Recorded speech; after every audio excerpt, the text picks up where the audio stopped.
what is the true meaning of jihad? Can Shaykh please give a specific definition of jihad, and what is the main difference of jihad during the time of Prophet Muhammad sallallahu alaihi wasallam and the jihad in our time? Thank you. This requires a lecture. But in short, jihad linguistically is to struggle, and technically it is to fight for the cause of Allah. The Prophet said alayhi salatu wasalam to the person who asked him, "O Prophet of Allah, a man fights for the booty, for the money. A man fights for fame. A man fights because his kinship were attacked, so he's fighting with them. Who's among them is in jihad for sabilillah?" He said, "Whoever fights so that Allah's word is the highest." So this is jihad, when you fight for the cause of Allah Azza wa Jal. However, jihad can be categorized in 5 things. Jihad of shaitan, when you struggle, when you fight shaitan, this is jihad. Jihad of your own soul, and sometimes they're both interlinked. Then you have jihad of the disbelievers, the kuffar, mushrikeen, enemies of Islam. And then you have the jihad of the hypocrites, who are claiming to be Muslims, but they're fighting and undermining Islam. And finally, you have the jihad of the sinners, Muslims, but they're sinners. You have to jihad and strive, not kill them.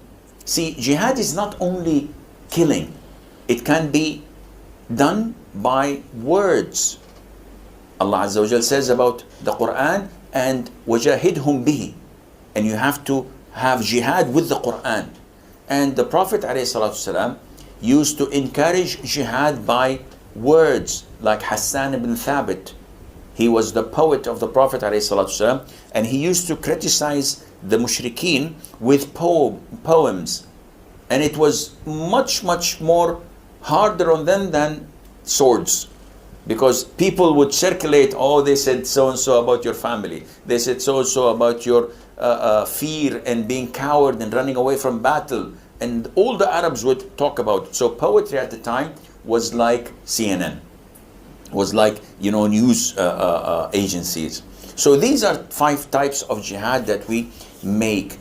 And the jihad technically is divided into 2 types. In Arabic they call jihadud dafa', and the second is jihadut talab. Jihadud dafa' is what everyone agrees upon, which is the jihad based on defense. So when someone attacks you, you dafa'. Dafa', you find it in the doors, idfa', meaning push. So someone attacks your country, attacks your family, what do? It's legitimate. Even the kuffar say you can do it. That is to defend yourself. This was found at the time of the Prophet ﷺ, and it's found until today. The other type of jihad is the one that everyone trying to hide, and it's called jihadut talab. And this means that the jihad of pursuing, running after. And this jihad was at the time of the Prophet ﷺ. But this jihad cannot be accomplished, cannot take place unless the state of the Muslims is strong. If you don't have a strong Muslim country, who can they pursue or attack? No. Stay where you are.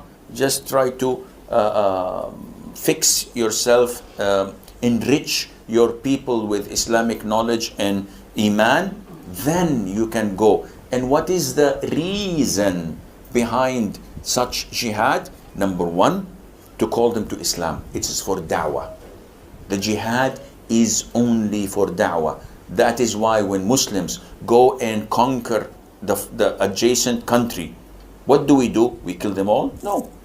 The Prophet says, the first thing you do is call them to Islam. If they accept it, leave them. Khalas, they're Muslims. We go.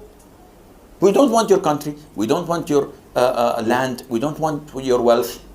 If they refuse, then tell them Allah obliged upon you to pay taxation, jizya. Stay. kafir as you wish, no problem. But you have to give us a percentage. And this percentage, by the way, is given once or twice a year, depending on the rules. And it's less or equivalent to zakat, your own zakat. And by the way, jizya is not taken from women. You didn't know this, did you? So I'm teaching you new things, mashallah. Sheikh Scholar is a very big scholar. Anyhow, jizya is not taken from women. It's not taken from children. It's taken only from men who work and can produce. So we take jizya. And in return, when enemy comes and attack your country, you don't fight. We Muslims protect you. Subhanallah, for this little money? Yes. And you enjoy sitting in your homes and in your country and live your life normally. But the ruling is for Sharia. So you do not open nightclubs, you do not fornicate in the streets, you do not, no, Sharia rules. But you live your life, you marry, you have children, you enjoy your life. But publicly, Islam rules. If they refuse, then we have to fight. And if we fight you, then we capture you, you become our slaves, and we take your land, and you take because you refuse, I give you two good options. This is the strength of Islam. But nowadays, forget this. Maybe in the coming 40, 50 years, when the Muslims become strong, as they're supposed to be, and they are focused and Islamically oriented,